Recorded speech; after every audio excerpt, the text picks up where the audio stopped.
Good morning students. हम 8 का chapter पढ़ रहे थे, जीवन के लिए विषय आवेश। इस चैप्टर के अंतर्गत हमने पढ़ा था कि आवेश है जो क्रोध है, उससे मनुष्य दूसरों को तो नुकसान करता ही करता है, स्वयं का भी नुकसान कर लेता है। इस चैप्टर में हमने पढ़ा था कि होरेस फेलेचर ने बताया भी था कि क्रोध और चिंता वो व्यक्ति को निराश बना देती है, और जब व्यक्ति निराश हो जाता है, समर्थ हो जाता है, तो ये उसके मृत्यु का कारण भी बन जाता है। तो हमें कभी क्रोध नहीं करना चाहिए। इसमें हमने ये भी पढ़ा था कि क्रोध को नियंत्रण में करने का तरीका होता है, वो होता है आत्मनियंत्रण। कि जो अपने पर आत्मनियंत्रण कर लेता है वो इस क्रोध पर भी नियंत्रण पा सकता है।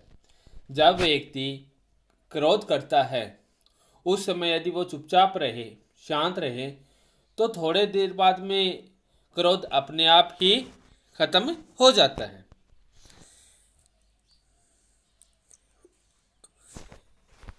हमने क्रोध के बारे में इतना पढ़ा था। आगे फिर एक कहानी आ रही है। आज हम उस कहानी के माध्यम से पढ़ेंगे कि क्रोध करने से क्या नुकसान हो सकते हैं। तो कहानी, आइए क्रोध रूपी आवेश से होने वाली कहानियों से सीख प्रदान करती इस कहानी का अध्ययन करें। अब कहानी पढ़ेंगे। प्राचीन काल में, प्राचीन काल मतलब पुराने समय में, किसी नगर में एक मूर्तिकार रहता था। मूर्तिकार, मूर्तिकार कौन होता है? मूर्ति बनाने वाला। तो प्राचीन काल में किसी नगर में एक मूर्तिकार रहता था। उसकी बनाई पाषाण मूर्तियों की सुंदरता एवं मनोहरता पर नगर के सभी लोग गर्व करते थे। पाषाण क्या होता है? पाषाण होता है पत्थर। पाषाण किसको कहते हैं? पत्थर को कहते हैं। तो वह पत्थर से मूर्तियां बनाता था और उसकी बनाई हुई मूर्तियां वो सुंदर होती थी, तो सभी लोग उस पर गर्व करते थे तथा बड़े व्यापारी उससे मूर्तियां खरीदकर देश विदेश में अच्छे दामों में बेचकर खूब लाभ कमाते थे। कि इसमें क्या बताया गया है कि मूर्तिकार मूर्तियां बनाता था और व्यापारी उससे मूर्तियां खरीदते थे, और वो मूर्तियां देश विदेश में भी अच्छे दामों में बिक जाती थी। वे मूर्तिकार को भी उसकी मूर्तियों के लिए अच्छे दाम देते थे। इस तरह मूर्तिकार की आर्थिक दशा बहुत अधिक सुधर गई थी। उसकी गिनती नगर के धनी प्रतिभाशाली लोगों में होने लगी थी। यानी इस पैराग्राफ में बताया गया है कि पुराने समय की बात है, एक मूर्तिकार था। वो मूर्तियाँ बहुत ही सुंदर बनाता था। इस कारण सभी लोग उस पर गर्व करते थे। जो व्यापारी होते थे वो उससे मूर्तियाँ खरीद कर लाते थे और देश विदेशों में अच्छे दामों में बेचते थे। इस प्रकार व्यापारी को भी लाभ हो रहा था और मूर्तिकार को भी लाभ हो रहा था, क्योंकि मूर्तियाँ अच्छे दामों में बिक रही थी, तो लाभ दोनों तरफ ही हो रहा था। तो इस प्रकार से मूर्तिकारी जो आर्थिक दशा है ना, आर्थिक दशा आप जानते होंगे कि रुपये संबंधित होती है। तो आर्थिक दशा है वो बहुत अधिक सुधर गई थी और उसकी गिनती है नगर के धनी तथा प्रभावशाली लोगों में होने लग गई। यानी मूर्तिकार क्या बन गया? धनी बन गया। मूर्तिकार क्या बन गया? धनी बन गया। इतना पैराग्राफ समझ में आया होगा आपके। आगे आता है, मूर्तिकार के परिवार में उसके अतिरिक्त उसकी पत्नी और 2 बेटियां थी। यानी मूर्तिकार परिवार में कितने सदस्य हो गए? स्वयं मूर्तिकार हो गया, उसकी पत्नी हो गई और 2 बेटियां हो गई। इस प्रकार से मूर्तिकार के घर में 4 सदस्य थे। वह और उसका परिवार सुख संपन्नता से भरा जीवन व्यतीत कर रहा था। सुख संपन्नता तो अपने आप हो गई, घर में किसी तरह का कोई रोग नहीं था, आर्थिक स्थिति है वो भी अच्छी थी, घर में सुख शांति थी, तो उसका परिवार सुख संपन्नता से भर गया था। उसके परिवार का प्रत्येक सदस्य मूर्तिकार की कमाई के बल पर अपनी हर इच्छा को सरलता से पूरी कर लेता था। आपकी भी इच्छा होती होगी, है ना? होती है ना, सभी की इच्छा होती है। अच्छा खाने की, अच्छा पहनने की, और जो अच्छी अच्छी वस्तुएं होती हैं उनकी भी इच्छा होती है। वो तो इस प्रकार से जब मूर्तिकार के बच्चे थे उनकी भी इच्छा होती थी, तो उनकी इच्छा भी पूरी हो जाती थी। उसकी दोनों बेटियां विवाह योग्य आयु की हो गई थी, इसलिए वह उनके लिए सुयोग्य वर की तलाश में रहता था। सुयोग्य वर मतलब अच्छे वर की तलाश में रहता था। तो इस प्रकार से उसका परिवार है सुसंपदा से भरा हुआ था। उसकी बेटियां थी, वो विवाह हो गए, योग्य हो गई, और अब मूर्तिकार को एक अच्छे वर की तलाश थी कि लड़कियों के लिए अच्छा वर मिल जाए। परंतु काफी दिनों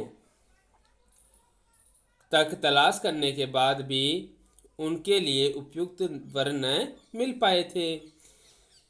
कि इसमें बताया मूर्तिकार की लड़की हैं वो विवाह योग्य हो गई थी, अब तलाश तो करनी पड़ती है अच्छे वर की।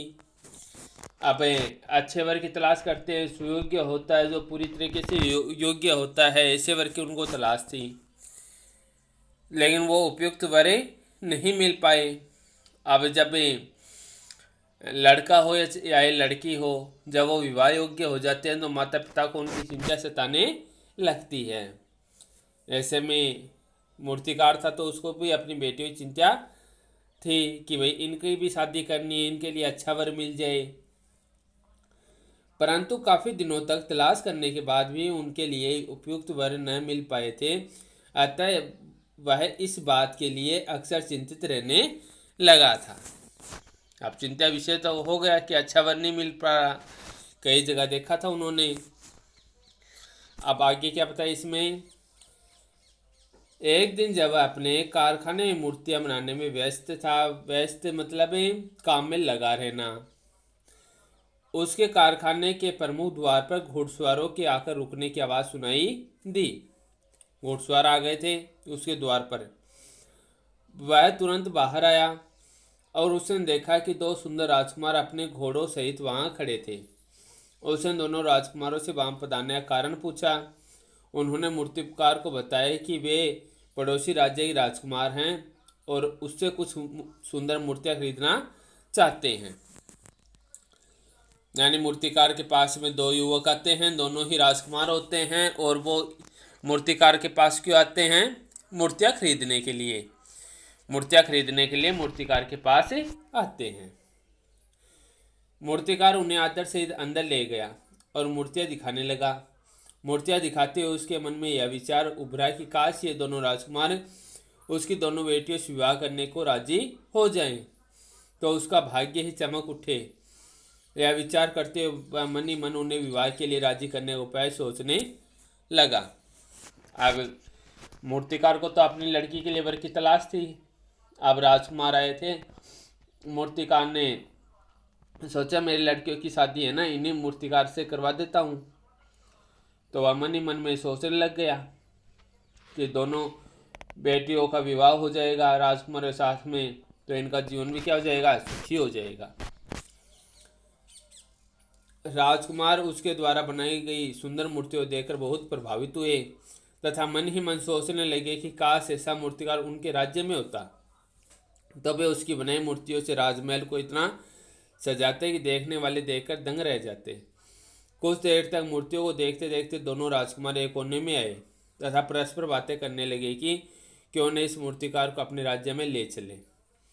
यदि वह उनके साथ चलने को राजी हो जाए तो वे उसके मन की हर इच्छा पूरी कर देंगे। उसके बाद दोनों मूर्तिकार के निकट आकर संयुक्त स्वर में बोला, संयुक्त मतलब दोनों ने एक साथ में बोला, माननीय मूर्तिकार, हमें आपके द्वारा बनाई मूर्तियाँ बहुत अच्छी लगी हैं।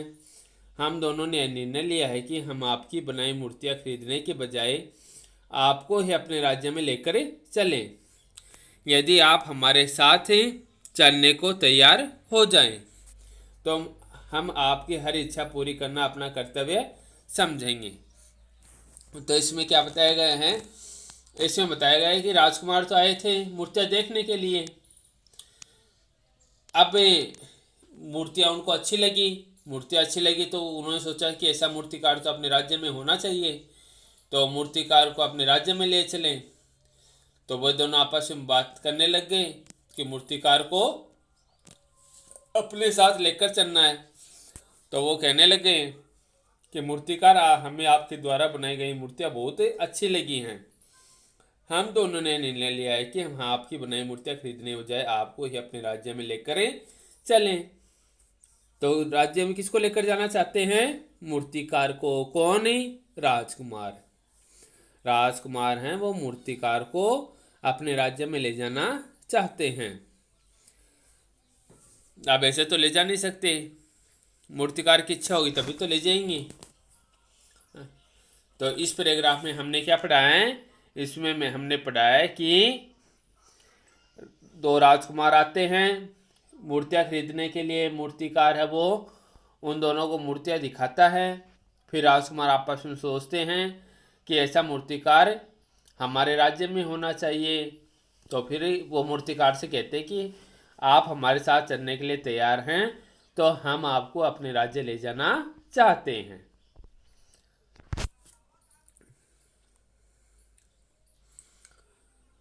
उनके मुख से, किसके मुख से?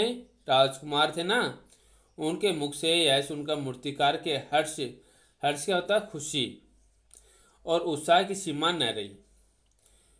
जब राजकुमार ने कहा ना मूर्तिकार को कि हम आपको अपने राज्य ले जाना चाहते हैं, तो उससे मूर्तिकार है वो खुश हो गया। उसने उनके साथ चलने के लिए तुरंत यह शर्त सुना दी कि उन दोनों को उसकी दोनों बेटियों से विवाह करना होगा। यदि वैसा कर सकेंगे तो वह उनके साथ अवश्य चलेगा। अब उसमें क्या शर्त सुनाई थी उसने? शर्त यह हो गई कि उन दोनों को उनकी दोनों बेटियों से विवाह करना होगा, ये वाली शर्त थी। और ये वाली शर्त मानेंगे तो ही मूर्तिकार दोनों राजकुमारों के साथ में उनके राज्य में जाएगा। तो क्या हुआ? दोनों राजकुमारों ने उसकी शर्त को सहर्ष से मान लिया। अब शर्त को स्वीकार कर लिया उन्होंने। शर्त को स्वीकार कर लिया तो मूर्तिकार बहुत खुश हुआ।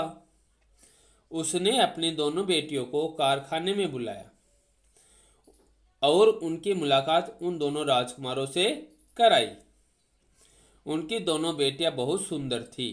किसकी दोनों बेटियां? मूर्तिकार की दोनों बेटियां बहुत ही सुंदर थी। राजकुमारों को तुरंत पसंद आ गई। देखते देखते वातावरण में खुशी और हर्ष की समीर बहने लगी। समीर होता है हवा, हवा का पर्यायवाची शब्द है समीर। तो चारों तरफ खुशियां छा गई क्योंकि राजकुमारों को तो वो लड़कियां पसंद आ गई और मूर्तिकार और लड़कियों को वो राजकुमार पसंद आ गए। तो सभी खुश हो गए। अकस्मात, अकस्मात होता अचानक, दोनों में से एक राजकुमार के हाथ से एक सुंदर मूर्ति गिरकर टूट गई। दो राजकुमार थे ना, तो उसके हाथों से एक मूर्ति नीचे गिर गई थी।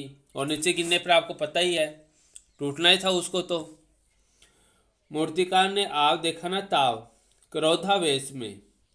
क्रोधावेश क्या होता है? क्रोध में आकर। क्रोधावेश क्या होता है? क्रोध में आकर, क्रोधावेश में भर गया और उसने अपनी बेटियों के सुखद भविष्य की परवाह न करते हुए दोनों राजकुमारों पर अपने कटु वचनों की बौछारें शुरू कर दी। कटु वचन, कटु वचन क्या होती है? कड़वी वाणी। अब राजकुमार के हाथ से मूर्ति टूट गई, भाई नीचे गिर गई, नीचे गिर गई तो वो टूट गई। अब ये देख करके मूर्तिकार को गुस्सा आ गया और उसने ये भी नहीं सोचा कि राजकुमार तुम्हारे होने वाले जवाई हैं, है ना। ये बात उसने सोची नहीं कि तुम्हारी बेटी की शादी इन दोनों राजकुमारों के साथ में होने जा रही है। बिना कुछ सोचे ही उसने कटु वचन कह दिए राजकुमारों को। जब तक मूर्तिकार का क्रोध शांत होता उससे पहले ही बात वहां के राजा तक पहुंच गई। राजा ने पड़ोसी राज्य के राजकुमारों का अपमान करने के फलस्वरूप मूर्तिकार को 6 मास के कठोर कारावास का दंड दे दिया। कारावास होता जेल। अब राजकुमार को मूर्तिकार ने कटुवचन कह दिए थे ना, अब ये बात राजा को पता चल गई और उसने मूर्तिकार को 6 महीने, मास होता महीने, 6 महीने के कारावास की सजा सुना दी। अतः इस प्रकार मूर्तिकार ने मात्र क्रोधावेश में अपने तथा अपनी बेटे के सुखद भविष्य को मिट्टी में मिला दिया। बाद बहुत पछताया, पर पछताने से क्या लाभ था। तो ये कहानी आपकी समझ में आई होगी। क्या बताया इस कहानी में? इस कहानी में बताया गया है कि एक मूर्तिकार था, बहुत अच्छी मूर्तियाँ बनाता था। व्यापारी उसको खरीदने के लिए आते थे, उसको खरीद कर अच्छे दामों में बेचते थे। इस प्रकार से मूर्तिकार को भी लाभ होता था और व्यापारियों को भी लाभ होता था। मूर्तिकार है वह धनी लोगों की श्रेणी में आने लग गया। अब मूर्तिकार के परिवार में उसकी 2 बेटियां भी थी, वो विवाह योग्य हो गई थी। अब मूर्तिकार चाहता था तो मेरी दोनों बेटियों की शादी एक अच्छे से लड़के के साथ में हो, सुयोग्य लड़के के साथ में हो, जो पूरी तरीके से योग्य हो। अब ऐसे लड़कों की तलाश थी। उसे लड़के देखे, उसको पसंद नहीं आए। एक दिन क्या हुआ कि 2 राजकुमार आ गए मूर्तियाँ खरीदने के लिए। मूर्तिकार ने उनको देखा, उन्होंने बताया कि हम दोनों तो राजकुमार हैं, तो हमें मूर्तियाँ खरीदनी है। मूर्तियाँ सुंदर थी, तो राजकुमार सोचने लगे कि ऐसा मूर्तिकार अपने राज्य में होता तो कितना अच्छा होता। तो उन्होंने मूर्तिकार से कहा कि तुम हमारे साथ में चलो। तो मूर्तिकार ने उनके सामने शर्त रख दी। क्या शर्त रखी? मूर्तिकार ने उनके सामने शर्त रख दी कि यदि तुम मेरी बेटी से विवाह करो तो मैं तुम्हारे साथ चलने के लिए तैयार हूँ। तो बेटी की शादी की बात आ गई। तो अब वो तो राजकुमार थे, सुयोग्य थे, मूर्तिकार को पसंद भी आ गए थे, है ना। तो वो चलने के अब वहाँ पर राजकुमार थे तो उनको भी मूर्तिकार चाहिए था। तो उन्होंने कहा ठीक है भैया, आपकी शर्त मान लेते हैं। आप दोनों तरफ से राजी हो गए। लड़कियां दिखाई गई, राजकुमारों को दोनों लड़कियां पसंद आ गई, दोनों लड़कियों को दोनों राजकुमार पसंद आ गए। इस प्रकार से खुशी का माहौल छा गया था। इतने में ही दोनों राजकुमारों में से एक राजकुमार के हाथ से एक मूर्ति छूट गई और छूटते वो नीचे गिर गई और नीचे गिरते ही टूट गई। अब टूटते ही मूर्तिकार तो गुस्सा करने लग गया और गुस्से में राजकुमार को न जाने क्या क्या कह दिया। कटु वचन की बातें है ना, कटु वचन होते हैं, कड़वे शब्द, न जाने क्या क्या कह दिया गुस्से में। अब ये बात राजा को पता चल गई। उसने कहा कि कौन है ऐसा मूर्तिकार जिसने हमारे राजकुमारों को ऐसा कहा है। बोला उसको, और उसको जेल में डाल दिया। कितने दिनों के लिए? 6 महीने के लिए।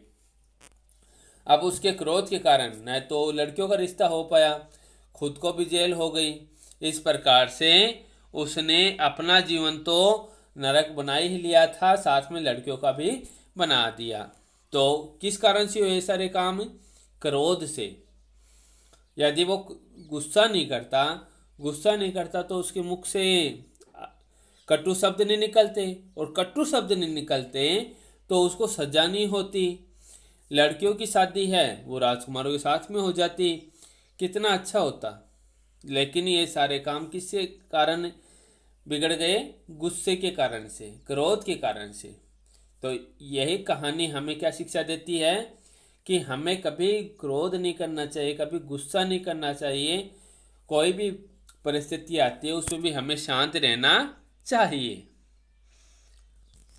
आज हम इतना ही पढ़ेंगे, कल हम इससे आगे पढ़ेंगे।